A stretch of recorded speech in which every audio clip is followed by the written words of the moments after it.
Wow, eso estuvo divino, divino, divino. Yeah. So, bienvenidos a este segundo episodio de mi serie, Franca. Hoy estoy en un espacio maravilloso, divino, increíble, en mi casa, aquí en Portugal.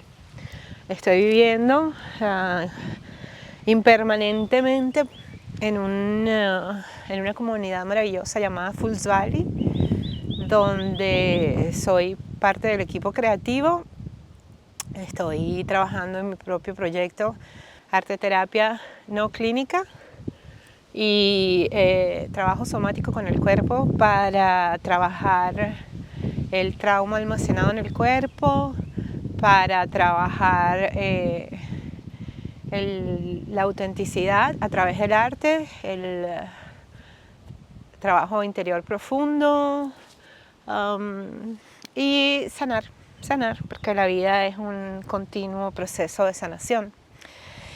Y en este segundo capítulo quiero hablar un poco del origen de mi historia y por qué yo he decidido emprender un camino honesto y sincero y sin apariencias para estar bien conmigo misma y para darle soporte o ayudar a quienes también estén interesados en andar por la misma vía, por el mismo sendero. Creo que lo más importante en este momento es hablar del inicio de mi vida, porque existe algo que se llama el trauma natal. ¿Me escuchan? Existe algo que se llama el trauma natal y el trauma natal nos impacta a todos. Probablemente si tienen la oportunidad de preguntarle a sus madres cómo nacieron, pueden con un poco de paciencia y de análisis entender qué patrones siguen repitiendo en su vida. En mi caso, perdonen por el viento, muchísimo viento ahorita aquí.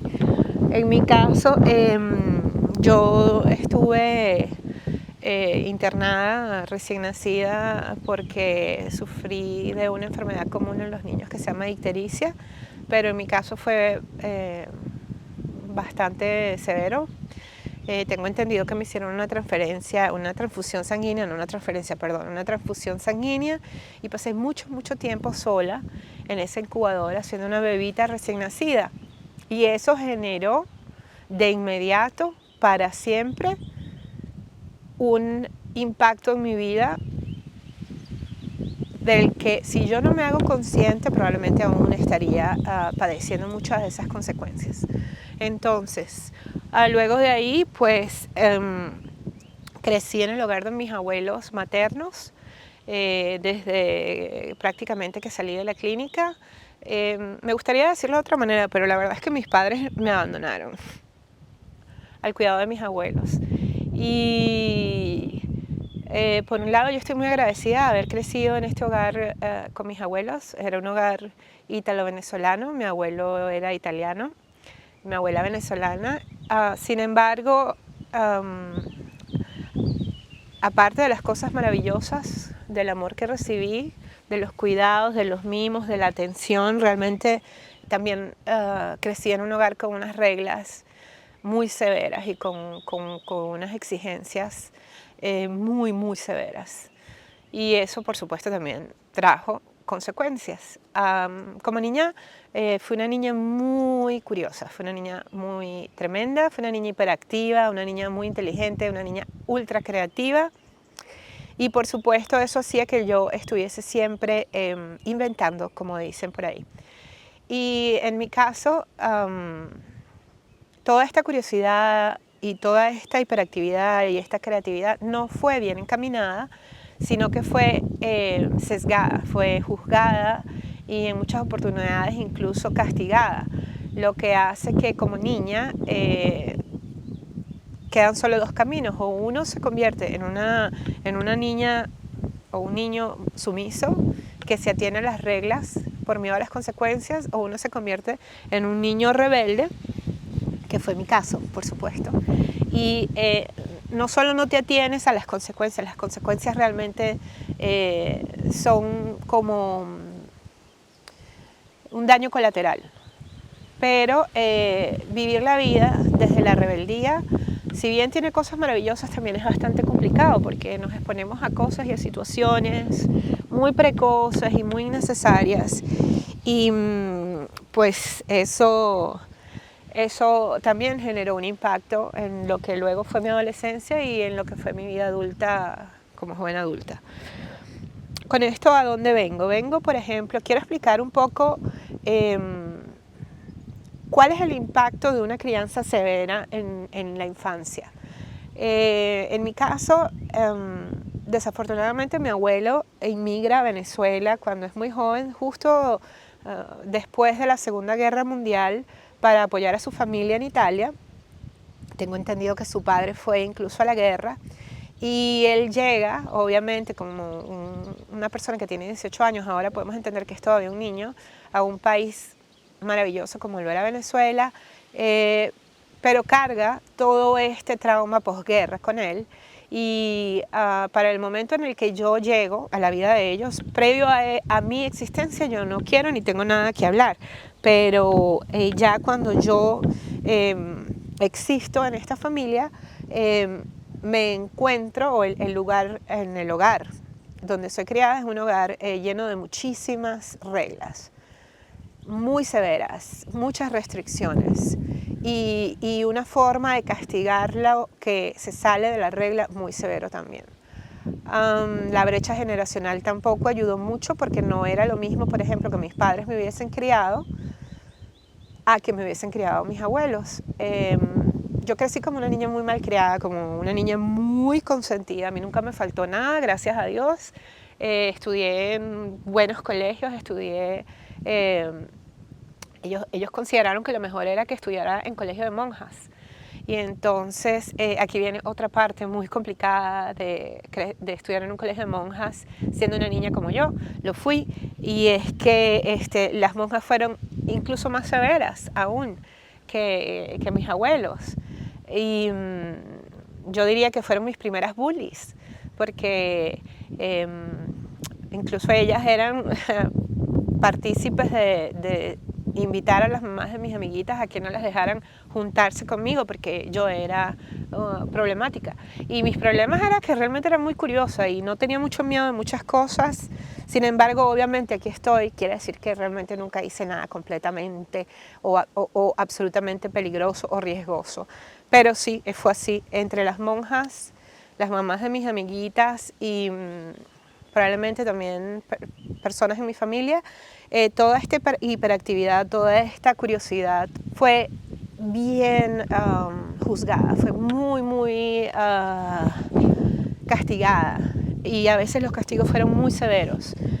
Yo puedo recordar castigos, por ejemplo, si se cerraba una puerta con el viento, si se partía un vaso, que además era un vaso cualquiera de mermelada que usábamos como vasos a veces en la casa, me pegaban, y me pegaban muy duro, me pegaban con correa, me pegaban con cholas. Eso es muy común en la crianza latinoamericana, pero hoy en día eso es considerado violencia infantil, y yo debo admitir que sí, que en mi caso yo crecí con momentos muy brutales de violencia infantil. Cuando nosotros le pegamos a un niño, sobre todo un niño que no tiene conciencia profunda de por qué le están pegando, nosotros generamos en ese niño un trauma con el que va a permanecer de por vida, a menos de que en algún momento decida hacer terapia, como fue mi caso, que empecé a hacer psicoterapia a los 35 años. Pero previo a los 35 años, yo era un manojo muy enredado y muy complicado de rebeldía, de traumas, de abusos y de ganas de vivir también. Vamos a esperar que pase un poco de viento.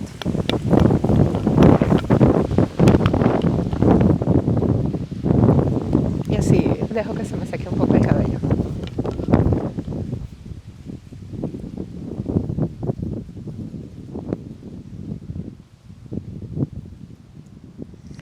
Ahora, Mi infancia también fue muy linda. Crecer con mis abuelos fue maravilloso porque me dieron una estructura, un hogar, una educación, un nivel de afecto privilegiado. Quizás si ese nivel de afecto no fuese tan contrastante con el nivel de violencia en los castigos, las cosas hubieran sido diferentes. Y esto ha formado parte de mi trabajo terapéutico y forma parte de mi trabajo ahora con el coaching somático, porque muchas de esas experiencias de violencia quedaron atrapadas en mi cuerpo.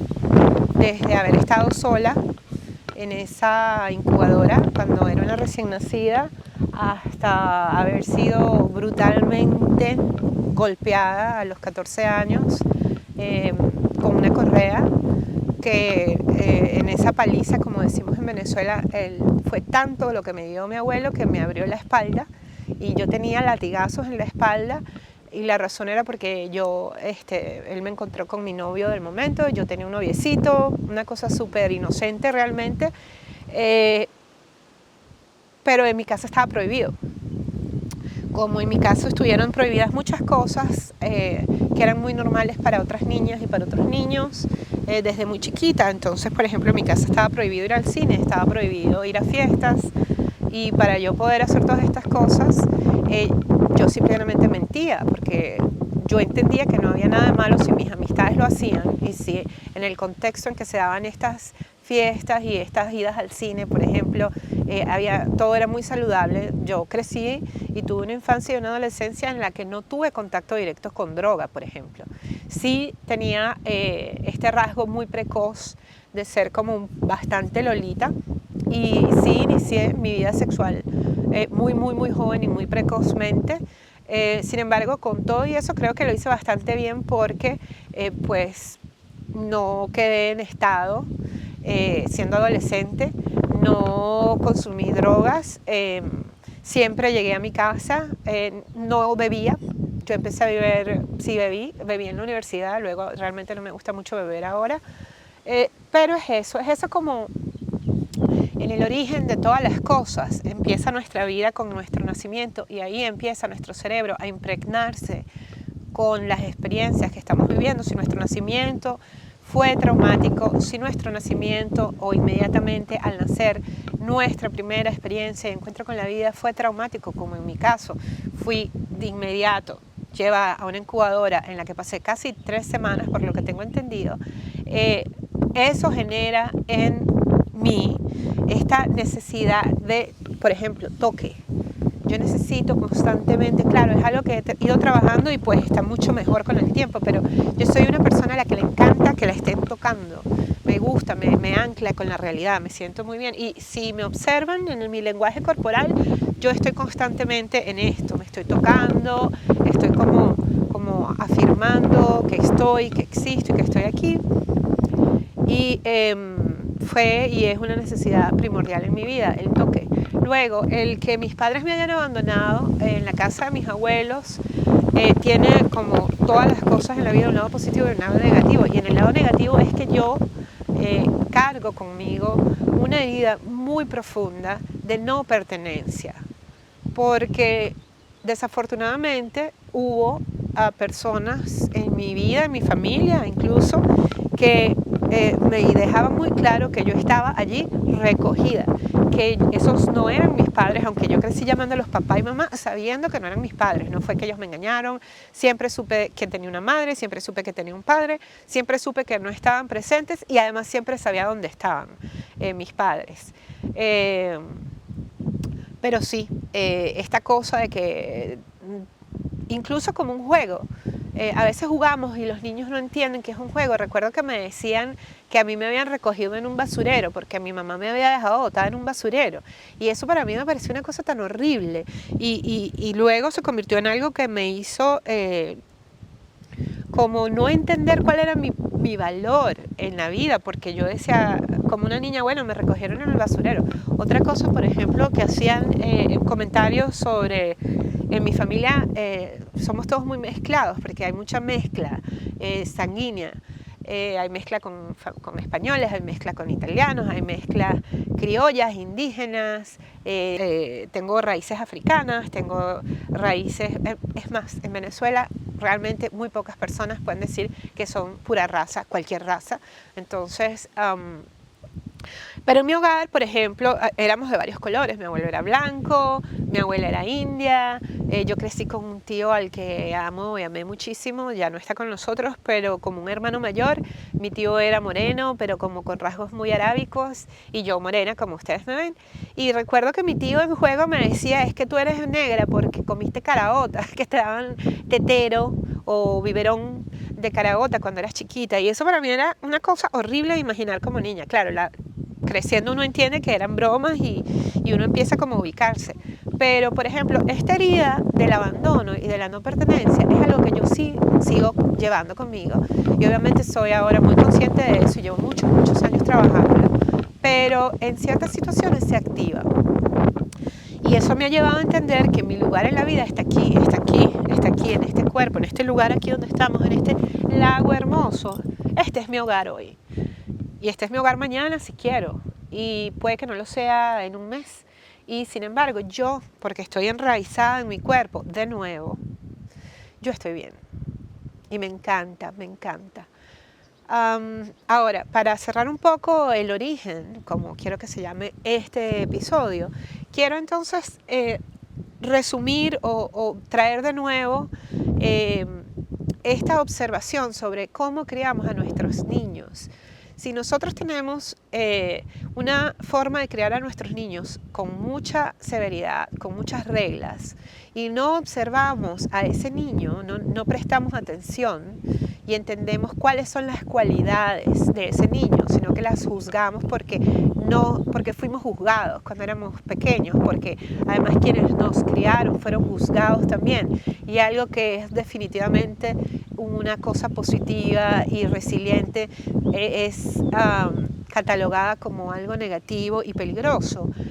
Lo vamos pasando de generación en generación y podemos crear adultos altamente disfuncionales y temerosos y avergonzados de sus talentos y de sus cualidades naturales. Por eso, mi invitación con este primer capítulo del origen es a revisar un poco nuestra crianza para entender qué conexiones podemos tener activadas desde niños con las reglas que nos fueron impuestas, sobre todo si fueron muy severas, o quizás la falta de reglas porque yo, por ejemplo, como crecí con unas reglas tan severas, entonces ya siendo adulta y siendo madre, me fui al lado completamente opuesto y no pude o supe o tuve la capacidad de poner reglas correctamente, no voy a decir qué tiempo, pero en edades tempranas, cuando estuve criando a mi hija. Y luego eso, claro, cuando empecé a hacer psicoterapia, yo pude reencaminar y reeducarme para yo poder educar mejor a mi hija. Pero siendo una mujer joven, yo no, es que me volteo porque a veces llega gente y de hecho ya yo había grabado esto previamente, pero llegó una compañera de aquí de la casa y pues decidí grabarlo de nuevo, sin público atrás para no violar la privacidad de la persona.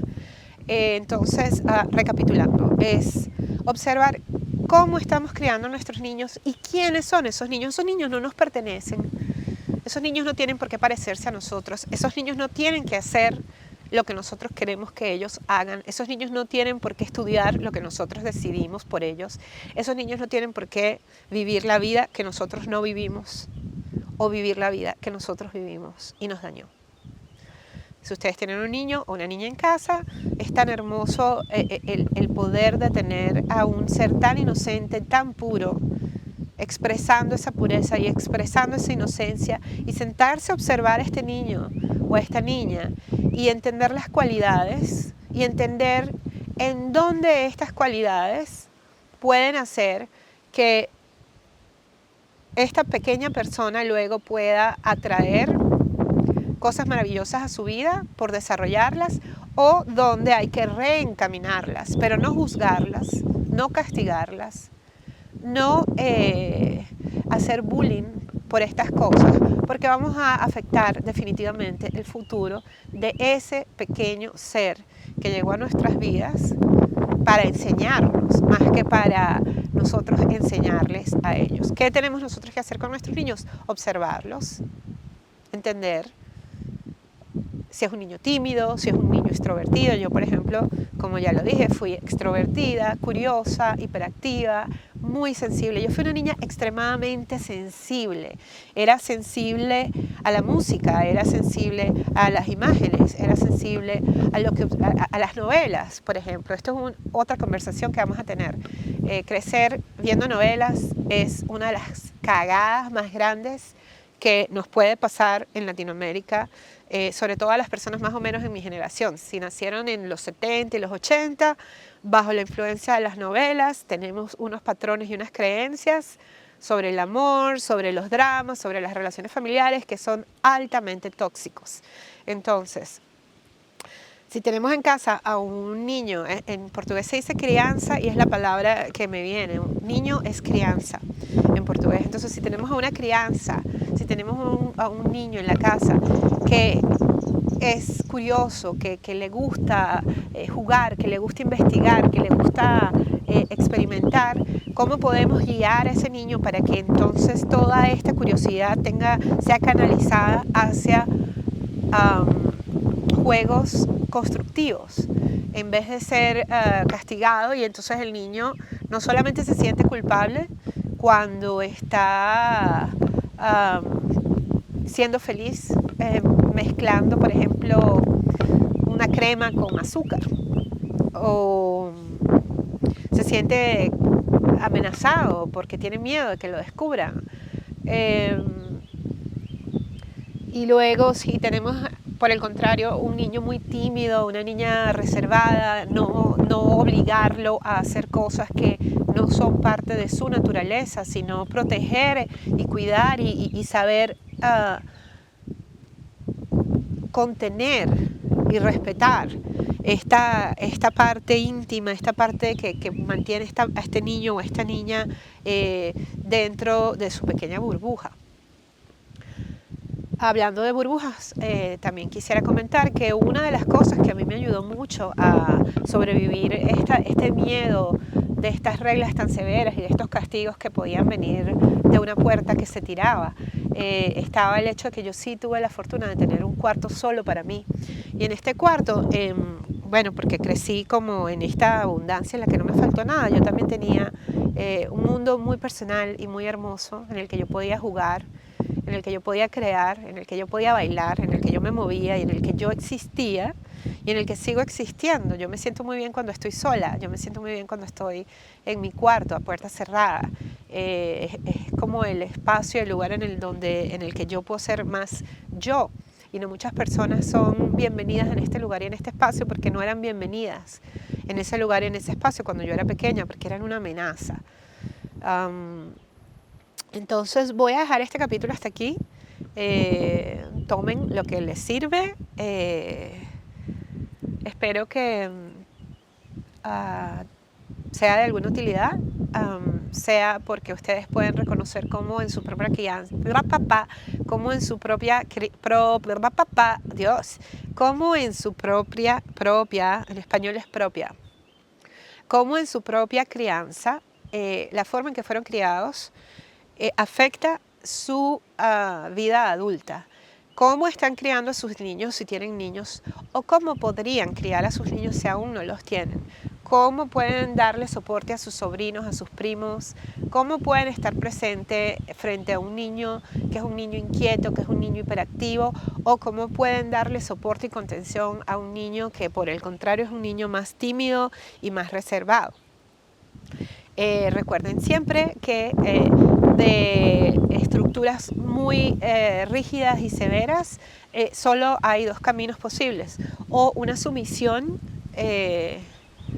absoluta que luego se convierte en un estado de codependencia en el que necesitamos de otra persona para saber dónde estamos y si como estamos está bien, y necesitamos esta constante aprobación y validación de las decisiones de papá. Y necesitamos de esta constante aprobación y validación de los actos, de nuestras acciones, para saber que todo ok. O podemos criar también entonces un rebelde sin causa. ¿Y por qué digo sin causa? Porque cuando somos niños y nos rebelamos hay una causa, y es importante observar por qué un niño se rebela. Porque no es el niño el problema, es el criador, es la persona que está criando, definitivamente. Y sin causa es cuando nos convertimos adultos y seguimos actuando desde la rebeldía. De eso voy a hablar en otro capítulo, y ahora voy a cerrar este. Muchísimas gracias por haberme escuchado, muchísimas gracias por haber abierto su espacio, su hogar, donde quiera que estén escuchando esto. Y pues nada, nos vemos en el próximo. En el próximo voy a hablar un poco del viaje, el viaje de mi vida que me lleva a querer estar donde estoy hoy y a querer ofrecer y brindar un poco de lo que he aprendido a través de tantas cosas, a través de tantas experiencias. Les mando un beso, que tengan un buen día donde quiera que estén, y hasta pronto. Chao.